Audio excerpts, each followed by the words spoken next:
Assalamu alaikum. This is my channel Smart Medical Study. I am Areej Fatma, and in this lecture of therapeutic exercises we will discuss the shoulder instabilities जिसमें हम देखेंगे surgery and its post operative management. Surgical stabilization procedures are often necessary to repair the chronic recurrent instabilities जो कि repeat हो रही होती हैं and acute traumatic lesions in the glenohumeral acromioclavicular and sternoclavicular joint to restore the functions. हम surgery जो है वो किस लिए करते हैं? To restore the functions and repair the chronic and recurrent instabilities of the joint. Complete lesions that occur with GH instabilities are Bernhardt lesions and rotator cuff tears. Rotator cuff जो हमारे muscles होते हैं उनका tears. GH joint stabilization procedures and post-operative management. If a reasonable trial of non-operative management has not prevented recurrence of GH joint instability, तो उसके लिए हम क्या करते हैं? Surgical stabilizations may be considered. Recurrent instabilities after a traumatic event responds more favorably to the surgical management than to chronic atraumatic instabilities.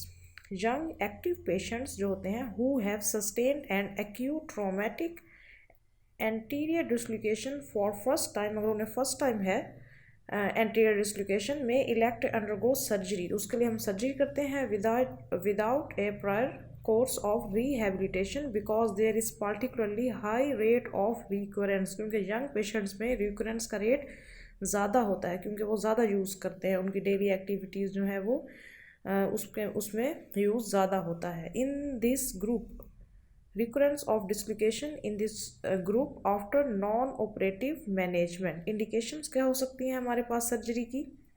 The following are the common surgical indications for stabilization of GH joint. हम surgery करते ही क्यों हैं?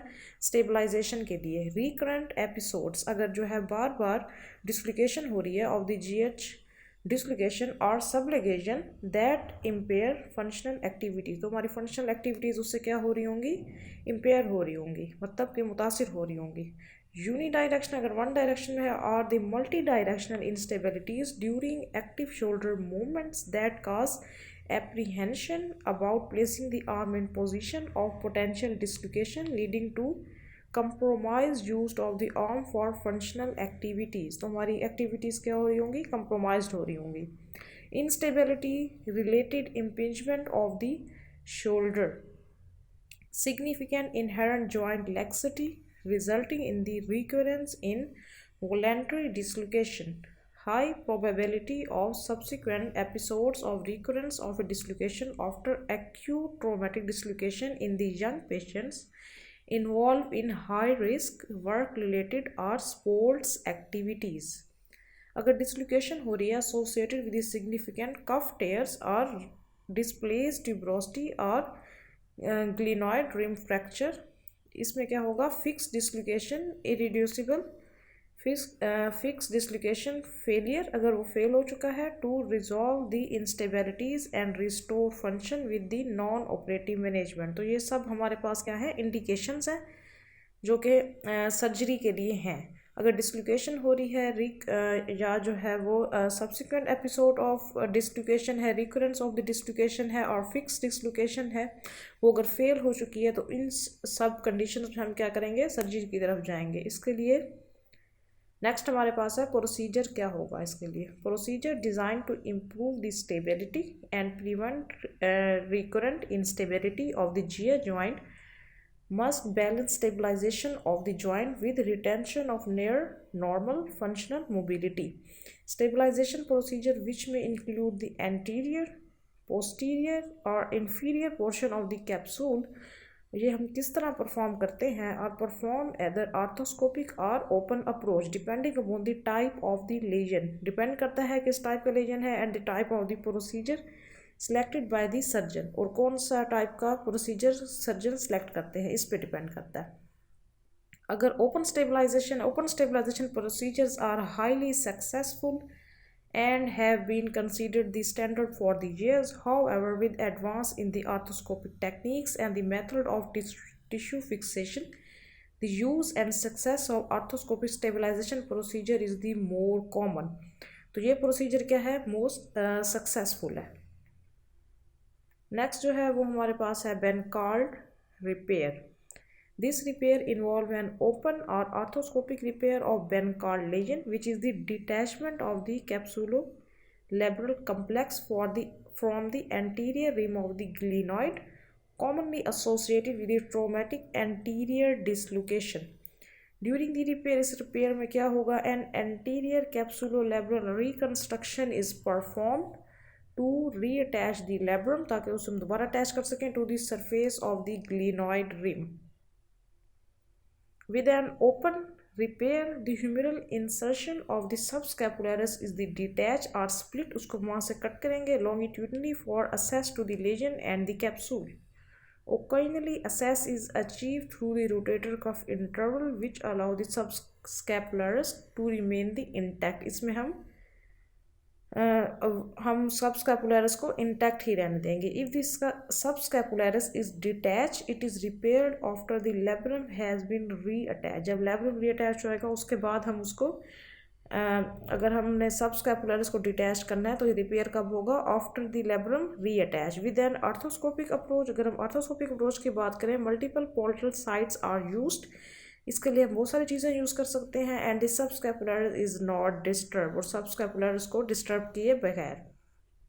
Repair of a Bankart lesion is combined with an anterior capsule shift if capsular redundancy is present. अगर capsular redundancy present होगी तो repair of Bankart lesion is, हम उसको combination में करेंगे with the anterior capsule shift. With an open approach, labrum is reattached with the direct transglenoid sutures, whereas with an arthroscopic approach, transglenoid sutures, suture anchors are the tacks are the used. इसके लिए हम जो है वो repairing के लिए ये सब यूज़ करेंगे. Generally, more secure fixation is paired, although in recent years, advance in arthroscopic tissue fixation have improved. इसमें कुछ improvements आई हैं.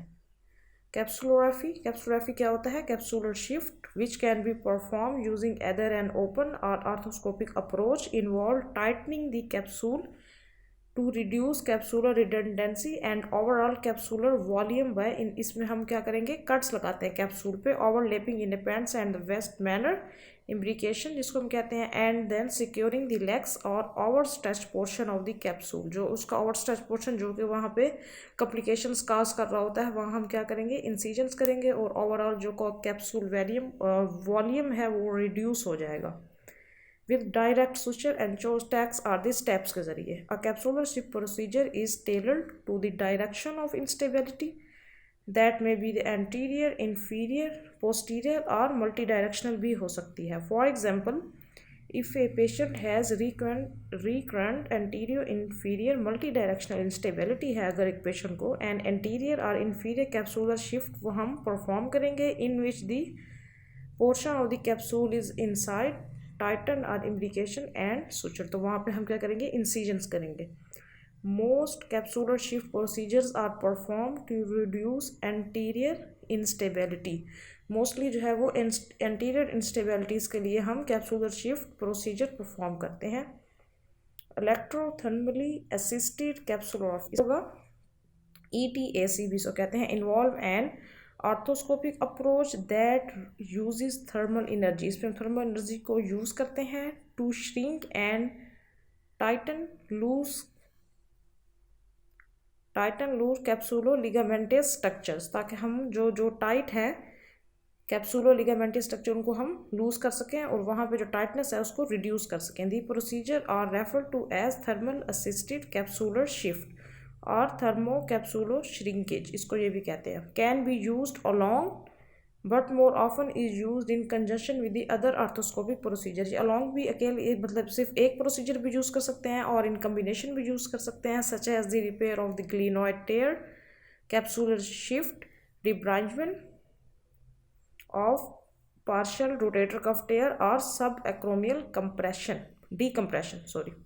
Animal and human cadaveric studies have shown that thermal energy initially make collagen fibrils more extensible. Thermal energy क्या करती है, collision fibrils को मोर extensible करती है, but as the collagen tissue of the capsulo-ligamentous structures heal, it shorten or shrinks, causing a decrease in the capsular laxity. Laxity को reduce करता है. If one or the more of the GH ligaments is detached, or if rotator cuff lesions that could be contributing to the instabilities are detached, they are repaired orthoscopically prior to the electrothermally assisted capsulorrhaphy. ठीक है. Posterior inferior capsular shift, इसमें क्या होगा, recurrent, अगर recurrent involuntary posterior or posterior inferior instabilities can be manage. इसको हम किस तरीके से, वही 2 प्रोसीजर्स हैं, open or arthroscopic capsular shift के जरिए हम इसको मैनेज कर सकते हैं. पहले हमने देखा एंटीरियर इंफीरियर, अब हम देख रहे हैं posterior inferior. redundancy of the capsule, additional soft tissues procedures जो हैं such as repair of the posterior labral tear, or in rare instance plication and advancement of the infraspinatus to reinforce the posterior capsule may be necessary. Shoulder without an effective posterior glenoid can be surgically managed with capsulolabral augmentation or occasionally with the glenoid osteotomy. Bone को हम glenoid वहाँ से वो करेंगे, surgery perform करेंगे with an arthroscopic posterior stabilization. अगर हमने posterior, क्योंकि पोस्टीरियर इंफीरियर है ना इंस्टेबिलिटी, अगर हम उसको पोस्टीरियर स्टेबलाइजेशन करना है arthroscopically, capsular shift and repair of posterior labrum can be accompanied without disturbing the shoulder musculature. इसमें शोल्डर मस्कुलेचर को डिस्टर्ब नहीं करेंगे. विद एन ओपन स्टेबलाइजेशन, अगर ओपन स्टेबलाइजेशन करनी है, posterior lateral incision is made. Posterior lateral हम cut लगाएंगे.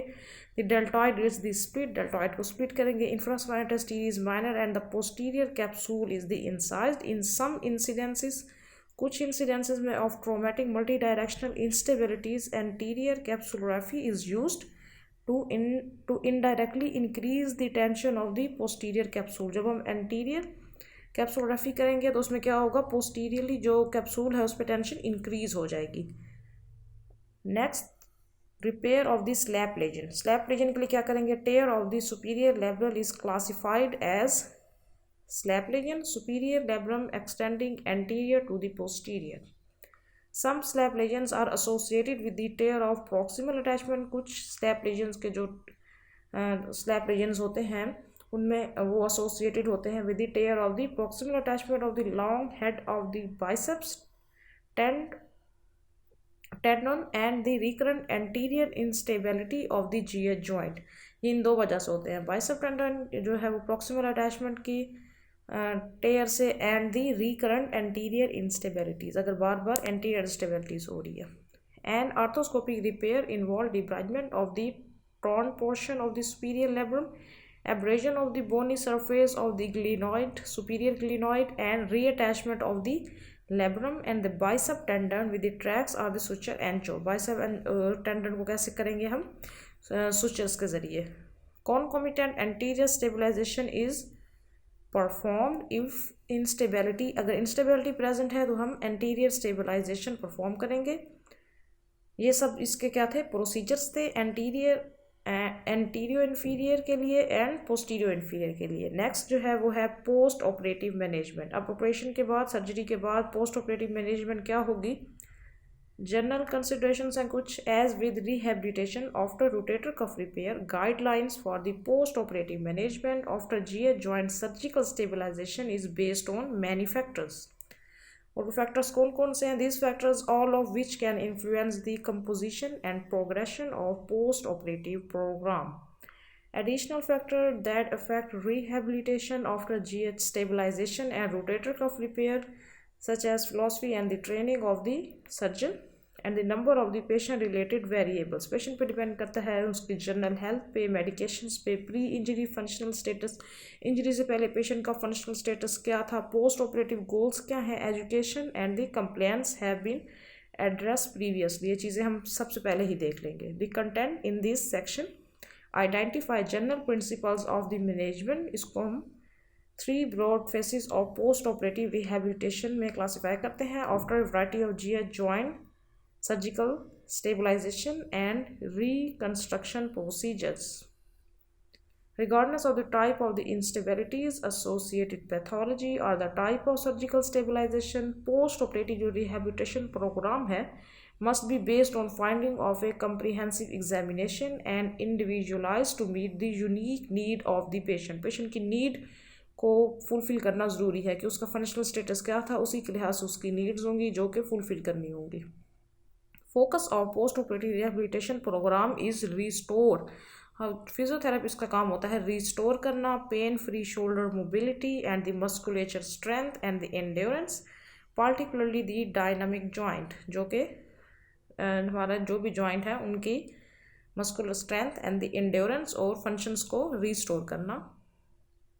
Dynamic strength stabilizers to meet the patient functional need while preventing recurrence, ताकि वो बार बार जो है वो इंस्टेबल ना हो जॉइंट, ये इसको प्रिवेंट करना. अब हमारे पास सबसे पहले जो पोस्ट ऑपरेटिव मैनेजमेंट में चीज़ आती है वो है immobilization position. First, the position in which the patient shoulder is immobilized after surgery is determined by the direction of instability. Depend करता है किस डायरेक्शन में इंस्टेबिलिटी है प्रायर टू दी सर्जरी, तो उसी के मुताबिक हम जो है क्या करते हैं, पेशेंट शोल्डर को इमोबिलाइज करते हैं. After surgical reconstruction for recurrent anterior or anteroinferior instability, the shoulder is immobilized in a sling or splint with the arm at the side or in some amount of abduction and internal rotation and the abduction. उसको perform करवाते हैं with the arm slightly anterior to the frontal plane of the body. इस position में patient के shoulder को immobilize करेंगे with the help of sling or a splint. After surgery for posterior or postero inferior instability, upper extremity is supported in an orthosis with the shoulder immobilized in handshake position. Duration की बात करते हैं. हमने immobilize कर दिया and what is the duration of immobilization. Duration of immobilization is the period of the time before use of immobilizer is completely discontinue, जो कि determine करता है by the many factors including the type of instability. Depend करता है किस type की instability है, किस टाइप का प्रोसीजर परफॉर्म किया है, and the surgeon intra operative assessment, और उन्होंने क्या असेस किया during the operation. This period can be range from 1 to 3 weeks to long as 6 to 8 weeks. However, the period of continuous immobilization of the operated shoulder depend on the type of procedure. Shoulder की immobilization depend करती है on the type of procedure, but is kept as short as possible. For example, after an anterior stabilization, the immobilizer may need to be worn continuously. हम उसको continue worn करेंगे for only a day or to a few days, but in some cases up to 1 to 2 weeks. 1 to 2 weeks तक भी उसको हम रखेंगे. In contrast, repair of posterior or multidirectional instabilities which are associated with the high recurrence of dislocation usually require a long period of immobilization. कुछ सूरतों में long period of immobilisation भी हो सकती है. आफ्टर ए पोस्टीरियर स्टेबलाइजेशन के बाद procedure, the shoulder में be continuously immobilized and range of motion delay up to 6 weeks. Range of motion को हम 6 वीक्स तक डिले रखेंगे.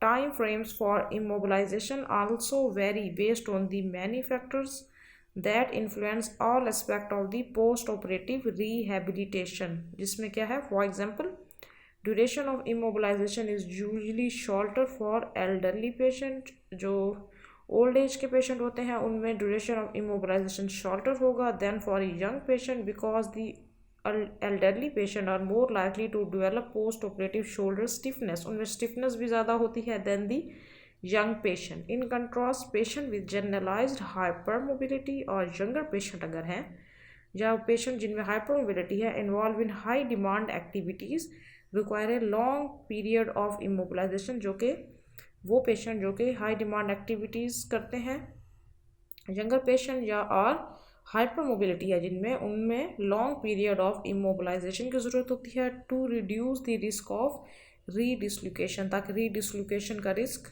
कम हो सके। नेक्स्ट जो हम देखेंगे वो है एक्सरसाइज प्रोग्रेशन। एक्सरसाइज प्रोग्रेशन में क्या होगा, as with the position and the duration of the immobilization, decisions about the arm may be temporarily removed from the immobilizer to begin shoulder exercises, and the allowable shoulder motions are based on many factors. Clinical tip क्या होगी, during the early week of rehabilitation after a surgical stabilization procedure, determining what ranges fall within safe limit of motion is based on the extent of intraoperative range of motion. During जो operation जो range of motion होगी उस पर depend कर, that was the possible without placing excessive tension on the repair tightened tissues. उस पर हमने excessive tension नहीं करनी। Rehabilitation after anterior stabilization is similar after open or arthroscopic procedure. In both instances, there are precautions that must be heeded, particularly during the first 6 weeks after the surgery while soft tissues are healing. Soft tissues जब heal हो रहे होंगे तो उसमें जो है वो बहुत precautions हैं. During this period after an open approach, anterior capsule and detach and the repair subscapularis must be protected. उसको हमने protect करना है from excessive stretches, ताकि उस पर excess stress ना है. With an arthroscopic anterior stabilization, although these subscapularis is the intact, it is also necessary to protect the anterior capsule fixation.